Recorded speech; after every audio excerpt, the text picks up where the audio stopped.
Do you know why I'm laughing? Because it's our time. That's it, simple as that. Even though I can't see you, I'm super excited to be here with you. So nonetheless, thank you so much for clicking on this video. I know you have options, but you're here, so let's have a good time, okay? This is for those who want and who can do more. You have options in the description below. May I suggest that you join a membership program? Why? Because it is the easiest, fastest way to support the channel without thinking so hard. Pick the options that fits you best. But understand that if none of that interests you, you can just simply donate to the channel's Buy Me a Coffee page. But regardless of how you spend it, by you watching from start to finish, liking, interacting, you know, all that good stuff, pushes the algorithm forward and helps me a ton. So do not minimize the essence of who you are. Do you understand? All right. And of course, an extra thank you to not only the old members, but the new members. Thank you, thank you, thank you. You know what's very interesting to me about Sarah Boone? And, you know, the thing I find so fascinating about her is her mindset. It baffles me. I don't think I could ever get used to the nonchalantness of criminals. It is absolutely bonkers. But no, she appeared in court last week and her court date was postponed. So let's look into some of her body language. Listen, I've seen the video already. So I'm prepared. It's going to send chills down your spine. Are you ready? All right. But first, for those who are new here, I am Alistair Nzekio, and this is just my point of view.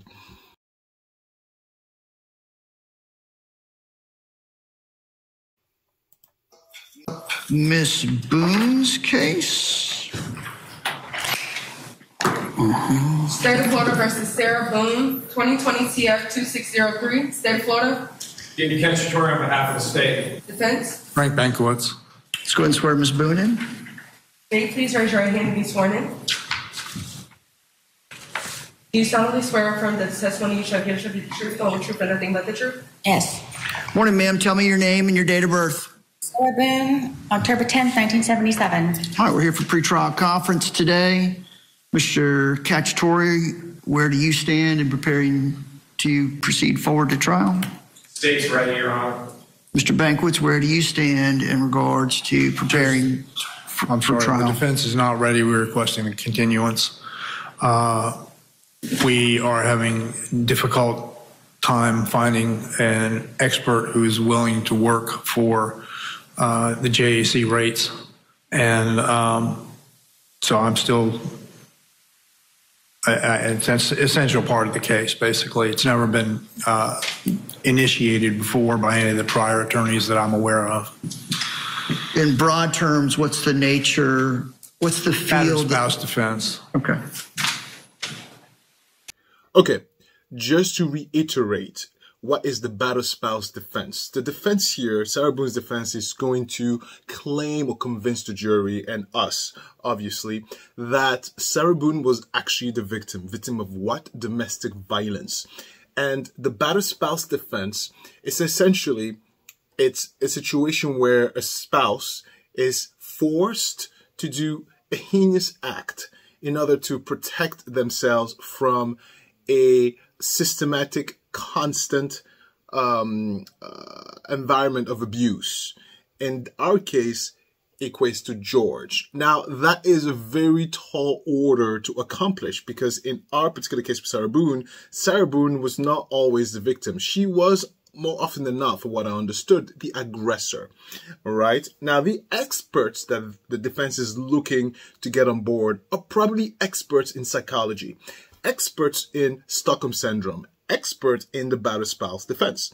So this idea that the experts are not willing to work for the rate of the state, it is baloney. Let me tell you why. Because all the experts have to do is show up to court on a specific date, maybe spend like an hour and change, right? And then be like, I am the expert and this is what I believe and this is, let me just educate you on what the expertise is. Nothing more than that. There's no research that has to be done. There's nothing more that has to be done. These are experts, right? They just have to do it on the oath. I suspect that no experts are interested in dealing with Sarah Boone. I suspect, you know, this case is notorious. And I think those experts are very well aware, just like me and you. And I don't think they want to put their stamp of, I don't think they want to contribute to the potential or the potential, let's stick with potential. I don't think they want to stick with the potential of Sarah Boone walking free due to maybe a successful defense. All right?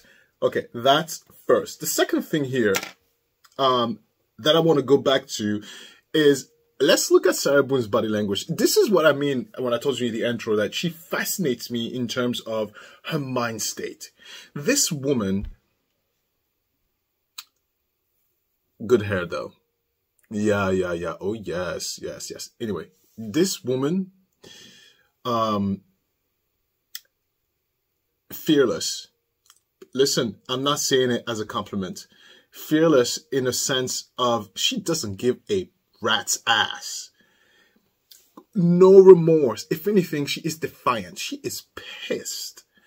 Look at the way she even sat there and waited for her name to be called. Now look how she stands up, nice and upright, head up, highfalutin. Her body language is defiant. She is chest up in the air. She is not recoiled. There is nothing remorseful about that. If anything, if you leave her to her own devices, she will pummel you in the face. Yeah.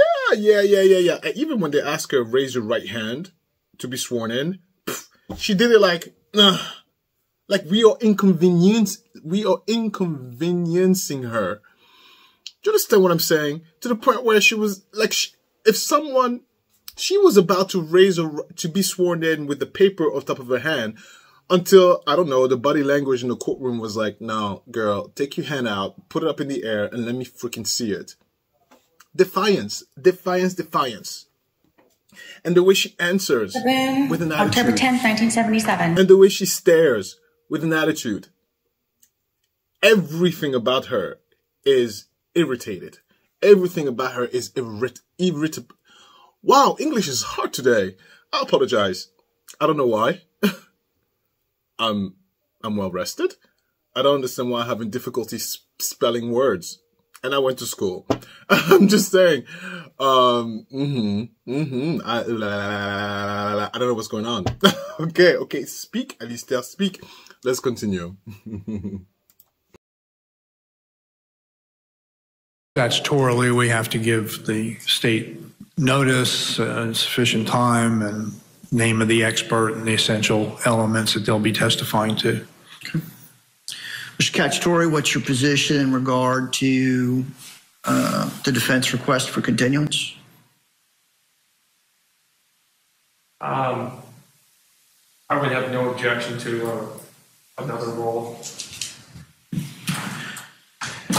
So, Mr. Bankiewicz.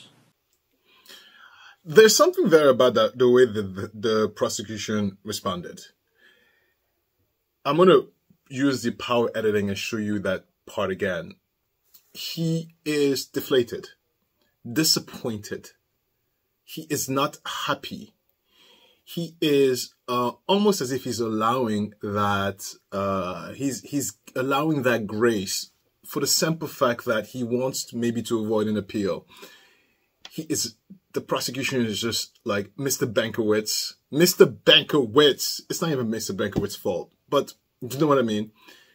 The atmosphere in the room is the legalese, the legal professionals, Mr. Bankiewicz, the judge and the prosecution, and Sarah Boone on the side, who's emitting an air and an essence of arrogance that they can all feel it. They're not interested at all. And I think between the three people, Judge Wooten, Mr. Bankiewicz and the prosecution, there's like an unspoken sentence, which is, oh my God, when is this going to be over? I'm sick of this woman. Mr. Bankiewicz, it's your fault. You should have taken this seriously from the beginning. How deeply have you plumbed the depths of the pool of experts in this field to find out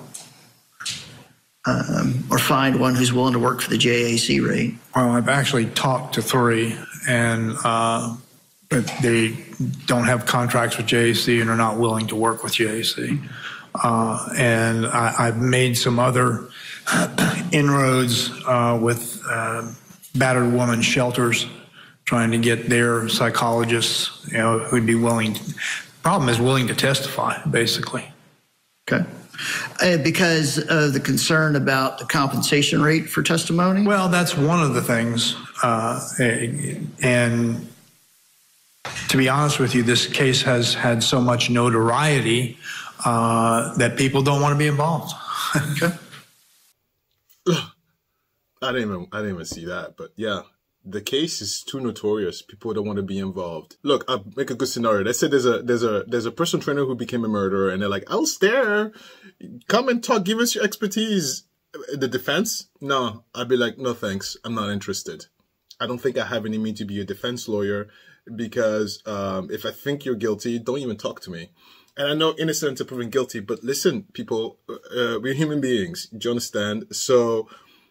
Part of being that whole mumbo jumbo protocol situation, it's all great and all, but if something it's so obvious to me, you can convince me all you want.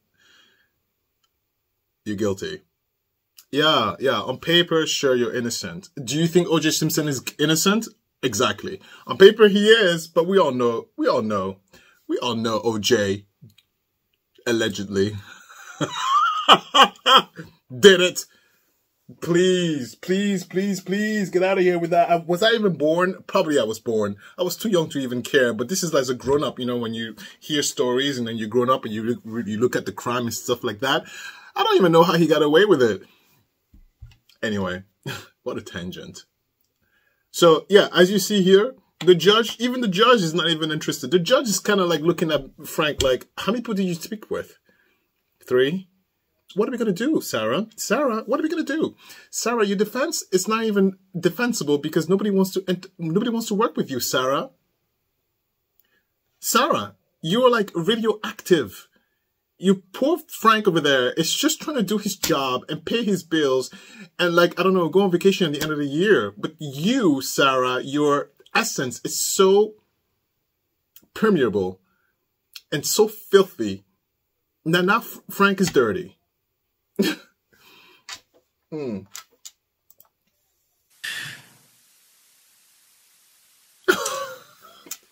Mr. Banquist, I'm certainly willing to give you additional time based on my understanding of the case. I understand why that would be a defense the defense would want to explore about potentially presenting.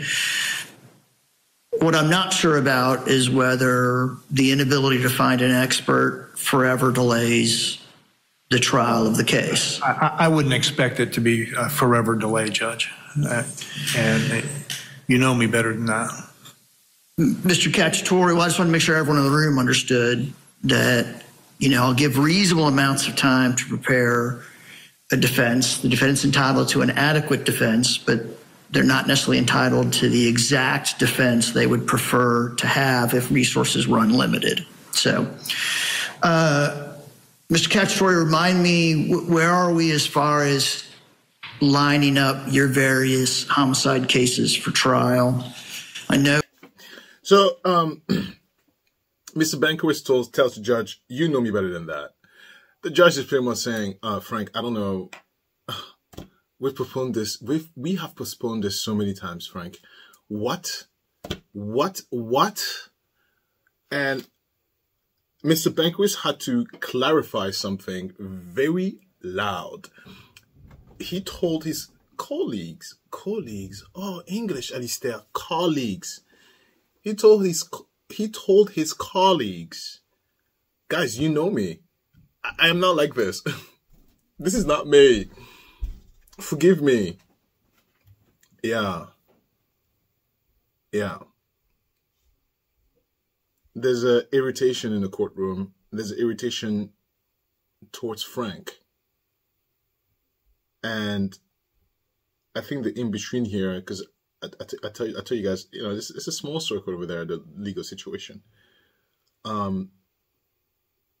They're probably not super happy with the way Frank handled Sarah Boone's situation.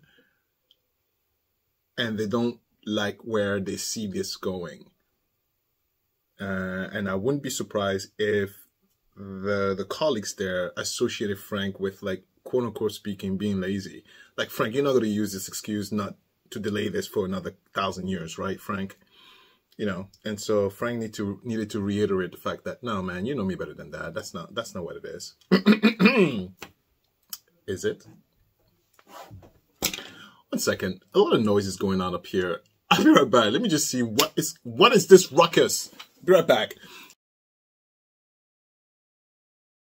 If I could ask of the defense, because I think it would make a difference in the timing of the continuance in this case, does the defense intend to hire an expert to testify generally as to the precepts and the things that go along with battered spouse syndrome, or do they intend to hire an expert that will evaluate Mrs. Boone and want to comment on her directly? And the reason I ask that is because I think the case law is clear that if it's the latter thing, then the state is entitled to have her sit down with our own expert to be evaluated as well. So that would obviously take more time if that is going to be the path they're going to go. Mr. Banquets, are you in a position Number to two is definitely what we're looking at, Judge. Although number one would be incorporated in that as far as their general ability and their expertise in the area. Would you agree that if in fact you retain an expert and they're going to opine specifically on Ms. Boone's state of mind at the time of the incident, that opens the door for the state to also have an expert? All right. Most definitely. So here's what So pretty much what that segment is that the prosecution said, look, Mr. Bankowitz, if you're going to get an expert to evaluate specifically Mrs. Boone's mind state, then we want to also get our expert to do the same. And I think that's very clever of the prosecution. It's not obvious, it's not a given, right? Because it's an option. And the reason why is because as this trial goes to court, the defense is going to, the burden of proof without reasonable doubt is on the prosecution. All it takes is just one person to be doubtful. And listen, juries are like me and you, they're people. Do you understand? Certain things are like in stone, like Darrell Brooks, and certain things are not quite in stone. They can get very murky. You get a good expert in there to explain to you in layman terms Stockholm Syndrome, battered spouse defense, and then explain that whole conundrum of her laughing at him, being zipped into a suitcase, etc., etc. You get someone that's good enough with the words to explain that in a very clear, concise way that makes sense. You might flip one jury. And that's all the defense needs to do. It's just convince one person to have a doubt. That's a lot easier than to have a complete unanimous vote. And so it's important there because I believe if Mr. Banker is going to go that route, the prosecution is going to go and, yeah, we're going to get our expert also to make sure that we tell the world and the jury. What was that? It was the insurance who texted me. Anyway, yeah, so we tell the world and the jury that Sarah Boone is allegedly a killer, a cold-hearted killer, by the way. Also, listen to me, completely related. It's not unrelated. Do you see, listen to me very closely, right? Because let's just assume she's innocent. Her ex-boyfriend is dead. Let's just assume that she's innocent. The entire time, this is just if anybody has any doubt, right? The entire time, from the moment of where she writes her letters to all the interaction we've had on TV, not on TV, on the YouTuber and all that stuff, not a single ounce of remorse. Let's just assume she's innocent. Not a single ounce of remorse. No. Her emotions have always been revolving around a single person, and that is her. She's defiant. She's coming, look, she's coming here. I'll put it up there again in the editing. She's coming here hot. She's like, what are you going to do? You want to mess with me? Look at her. Look at her walking around like she is. She combed her hair. She is ready for battle. This is not someone, even remorse for the loss of life. Do you understand what I'm saying? At least humble yourself, woman. Sarah, humble yourself in the eyes of the law. At least try to make us believe a story. Nope. No. It's this highfalutin pompousness is because she truly believes she's innocent. And it's because she thinks we're idiots. That's why. She thinks we like we can't see through all that. Yeah, she thinks we're so stupid. She thinks she's the smartest thing in the world, and she thinks she knows exactly what to do. That's why. This is not a behavior of someone that's innocent. I am, and Mr. Castro, let me ask you this.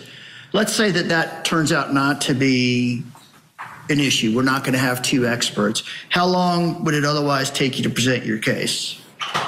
Just rough idea. I would say 3 days. And other than this potential defense, Mr. Bankowitz, and is that including jury selection, Mr. Cacciatore?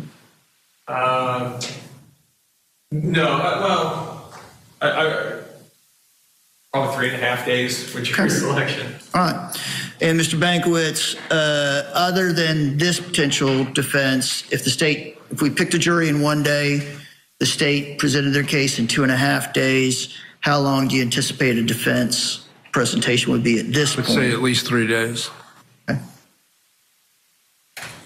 So here's what I'm thinking. I'll grant the continuance. I'm thinking continuing out to the July 11th pretrial, July 24th trial period.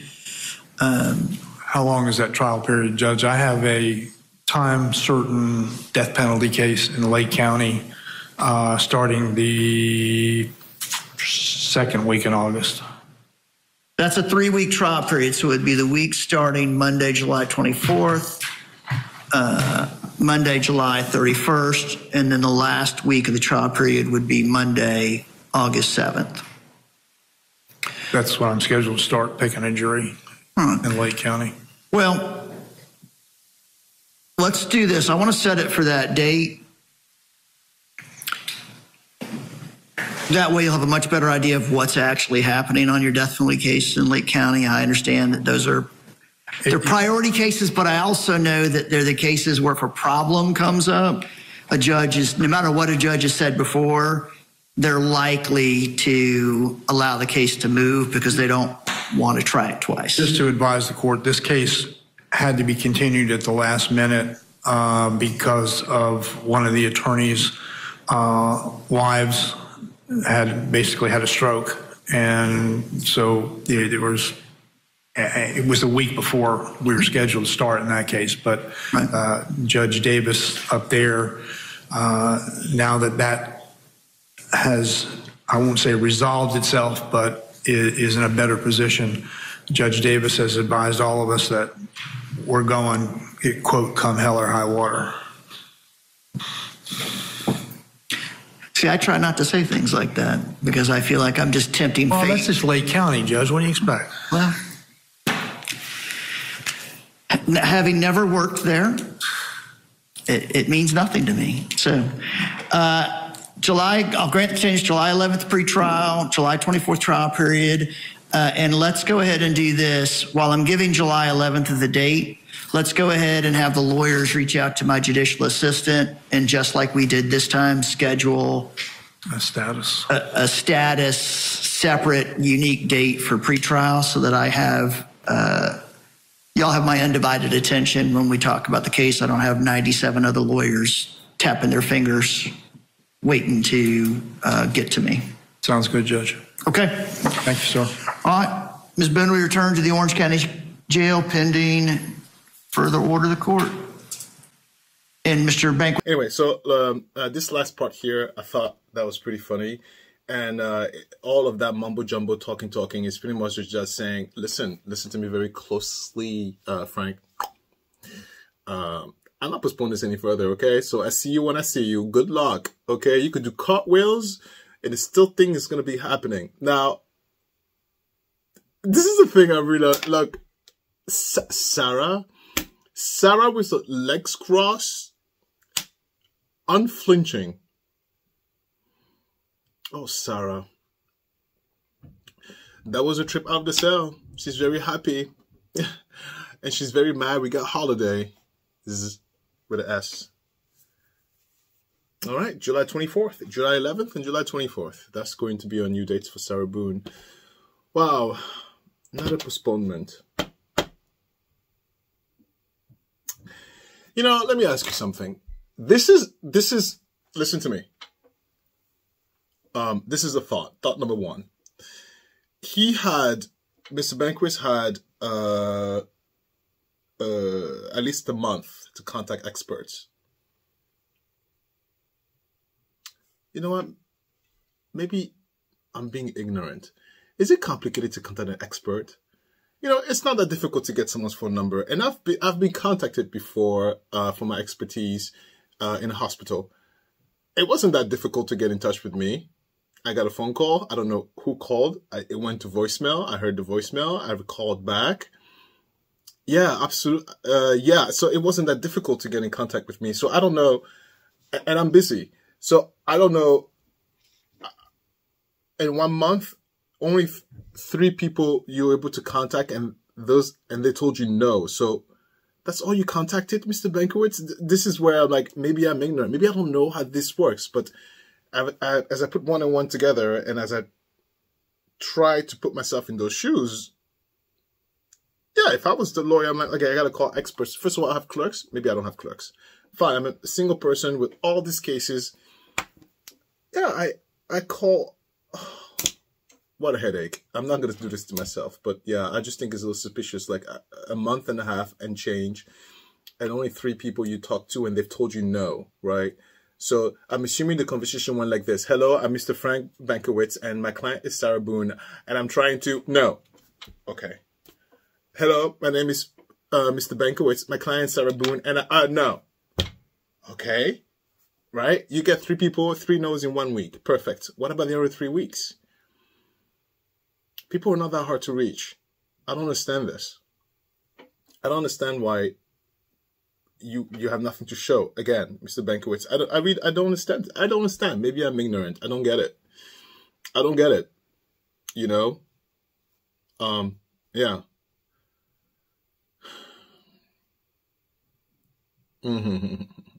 Next segment. This whole thing, listen, as a final thought, you know, she is clawing at straws. She is clawing at a possibility. And Mr. Benkiewicz, her lawyer, finds himself in a precarious ethical situation. It was all fun and games at the beginning. But the big difference here that Mr. Benkiewicz did not do, and then the other lawyers did, he didn't drop her as soon as he could. The other lawyers did. So they are clean hands. He actually entertained the idea of potentially representing her and not doing a good job at it. And so that gives the impressions of him being duplicitous. And that's not good if you're a lawyer. It's not a good look. It's not a good look. And the ripple effect of that perception, I think it's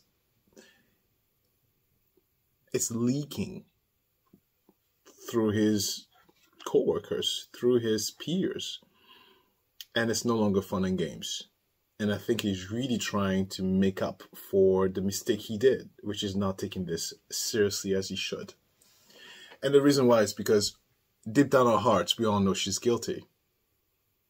Guilty of what? Guilty of allegedly murdering him.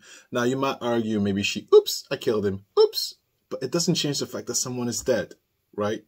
So no matter how you spin it, Sarah, no matter how you twirl, you're going to do jail time. Right? Okay, fine. She's innocent. She did it on purpose. Someone is dead. Someone is dead. Someone is dead. Oh, Sarah.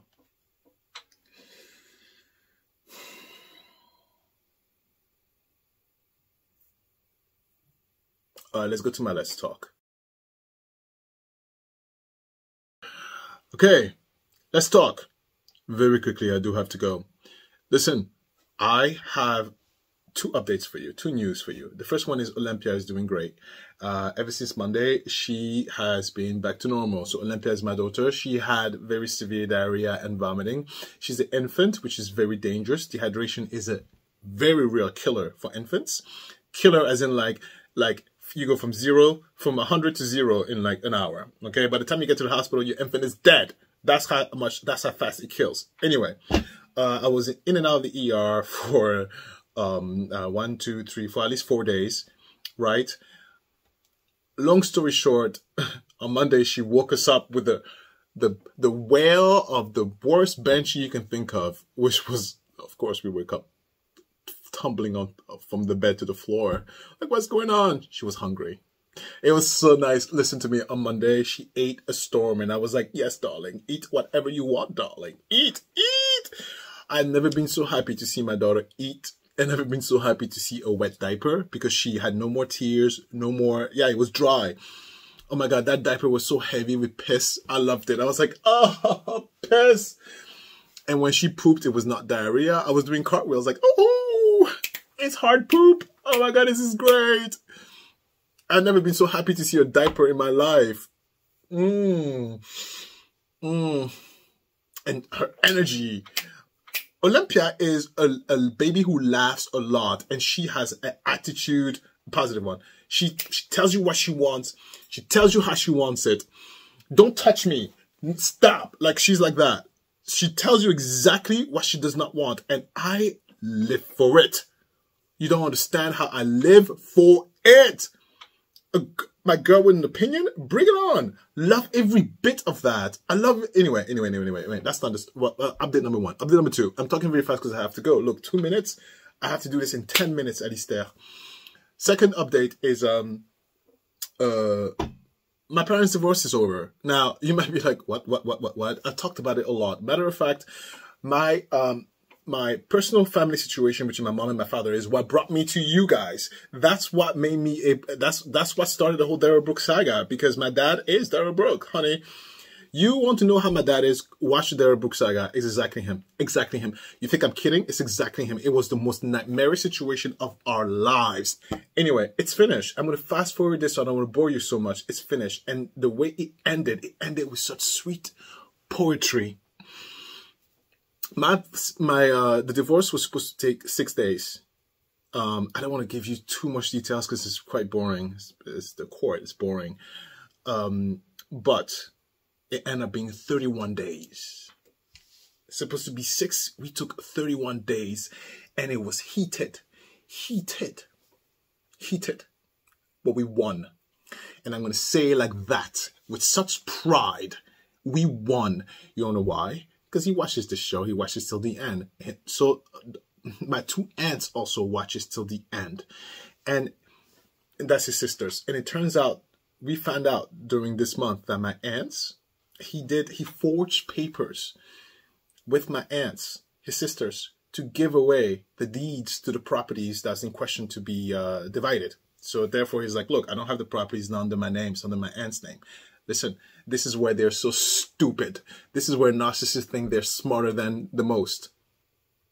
I think I gave you a hint in the last video I posted. Okay, I'm taking note of that because I want to address that, but I want to finish my thought. I have 5 minutes. Okay, so they watch till the end, and I'm going to hear about, how do I know? Because they tell me. They message me.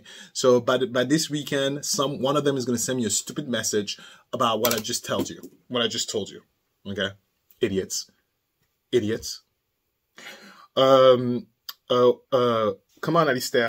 Come on. You can't blank out now. Okay, right. So here is the coup de grace. I think I told you that I personally don't block people. I don't block people. I don't interfere with what you have to say. If you want to say something, say it. If you want to be greasy, say it. You don't know what somebody else might take it and use it against you one day. I've never done that. I've always listened. You know, in my real life, I don't talk that much. I listen a lot more than I talk, believe it or not. I hardly say anything in my professional life. I hardly talk. You wouldn't even recognize me. You would not recognize me at all. But the reason why is because I pay attention. I I have a condition, and I say it like that, whatever. It's I do have a form of ADHD combined with some OCD-ness. And the way that I was able to function in today's world, because people find it too much. People find it too intimidating. And I'm a big black man. So it's always like, it's always too much. So the way I've been able to counteract that is by being quiet and taking notes. It's a lot less threatening. But also what happens is that, because I get a lot of stuff that comes to my head, and it seems like I forget, but I don't forget. It's just something else is just plastered in front of my eyes, and I can't shake it off until I get to an anchor. So when I go and get to an anchor, that's why I take 1,000 notes. When I get to an anchor, then it comes back to my forehead, literally, my frontal lobe. So my father would boast a lot. He's a narcissist. He thinks he knows everything, and he would boast a lot, and he would always express his emotion, negative emotions, through email, also positive ones. I don't know why. He would just keep in writing, and he would just email it to us. My siblings, everybody else would just delete it. No, honey. I kept it all since 2005. It's actually 6, but 2005 I printed it out. So 2005. I have every communication via email my father has made to me, well, family chat. And it's timestamped, dated, with a note next to it that details what prompted him to write that email. Yes, because I don't know, I never went back and looked at it, but I've always done that with everything I do. Even when I tell you this, even when I tell you stories here, I have a note system. That doesn't come out of my head. I do my research, I do notes, and it's classified right here on the computer. Matter of fact, I have a hard time deleting notes because that's like my second memory. It allows me to remember. I'm lost with my notes. It's a blessing. It's also a crutch because at work I can't function without my tablet. If I forget my tablet, honey, forget it. Forget the meeting. I'm not ready because I won't remember everything. So in the court setting, he made a lot of fraudulent lies supported by fraudulent paperwork. And it was thanks to my classification system that we were able to debunk some of them and pull out receipts. When I tell you that my dad is in big trouble, he's in big trouble because he forged some tax papers. Listen. He's going to do jail time. What? Tax fraud? Excuse me? He's going to do jail time. He's going to do jail time. There's no escaping that, but that's beyond the divorce. We don't have to be involved with that. Because now that my mom has the papers, because remember, there's 6 different cases that he brought on my mother. We don't have to be there in person. It's through proxy. So we are free. We are free. And to add salt to the wound, the judge ordered punitive damage and ordered my father to pay my mother's lawyer fees for all the wasted time he had to do. All the wasted, like dragged to court for no reason. His punitive damages with interest adjusted for inflation. Honey, that's over. That I don't want to give you the numbers, but no. He's not happy. He's not happy. And he has to deal with Revenu Canada. He has to deal with the IRS over there in Canada because, honey, yeah, he forged some papers. And to go back to the D's with my aunts, because they watched the end, you're going to go to jail too. Do you want to know why you want to go to jail? I'll tell you why. And this is what I mean. People who have very bad intentions, people who think they're smarter than and talk. Like, whatever comes out of your mouth, be very careful what you say and how you say it. You don't know how someone's going to take it. Even when I sit here and talk to you, I may seem disorganized, but I'm organized. And I watch what I say almost all the time because I have too much to lose. I got a daughter and a kid. I had a kid to feed, a family to feed, and a retirement to plan. I have too much to lose. Here's why they're going to go to jail. Aunts, you're going to go to jail. And the judge and the judges, everybody you paid to make this fraudulent stuff, here's why you're going to go to jail. There's a lien on the properties. there's a lien on the properties that you got the deed from my dad. You can't transfer title without paying the deed, without paying the lien. So whoever even gave the permission is also committed fraud over there in Cameroon. The one thing, Cameroon is a lawless country, please. The one thing that the government would not stand for, don't steal from the government. Don't steal from the government. They're going to get you. There's a lien. And this is why we were so surprised that they even went through with that fraudulentness. They didn't check. You didn't check to see, like, before you get a deed. The reason why they didn't check is because they did it not the right way. But before you buy a property, you check to make sure if there's any lien on the property. They didn't check. My mom put a lien on every single property. Lien of what? My father refused to pay a particular judgment. Please. My mom went and put a lien on all of that. That's it. That's it. Checkmate. Checkmate. When I tell you he is so pissed, and the best thing is the first check arrived, today is what, April 1st, we got the first check. It was great. My mom sent me a picture of it. She was like, ooh, can you imagine his face? So great. So glad this is over. You don't understand. It's a thorn out of our side. Since 2016, this case has been going on. It's 12 minutes. I'm 2 minutes overdue. I can't stay any longer. Listen, because I have to edit this. But I'll see you tomorrow. Careful what you say. I see you when I see you next. Look, my baby's back.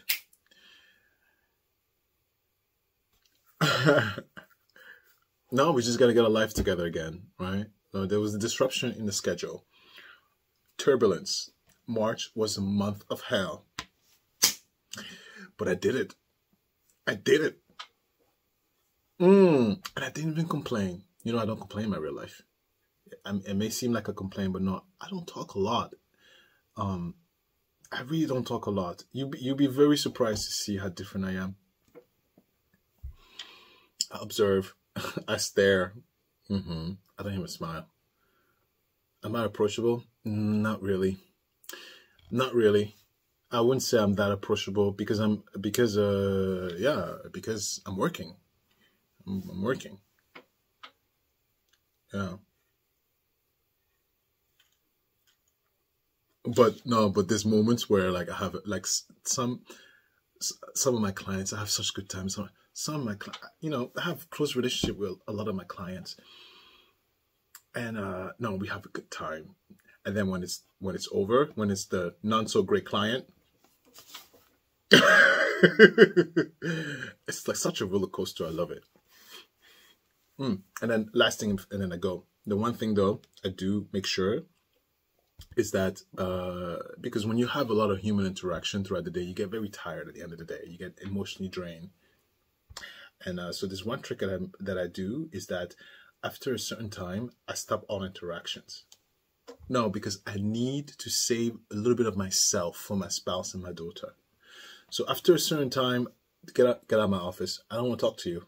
No, you're not taking any more of my interactions. Yeah. People find it weird, but no, because I have to drive home. I want to be able to interact with my family in this way. Hello. Yeah, yes. I can't be. No. I need. That's important. That's important because, I work to make a living, but of course I'm out there at work and I interact. But like home is my safety. No. It can't be negative at all. You got to come in here. Wiggle, jiggle, dance, laughter. That's what home is about. It's a refuge. Can't be a Scrooge, although it happens. It's real life. Leave me alone. But very rarely. Anyway, goodbye. Look, 15 minutes. 5 minutes over. That's so much. I love you so much for watching. You have no idea. Our relationship is growing. People get so uncomfortable when I say that. Why do you get uncomfortable when I say that? Listen, get out of here. Our relationship is growing. What's wrong with that? What's wrong with that? Is the way I said it. Our relationship is growing.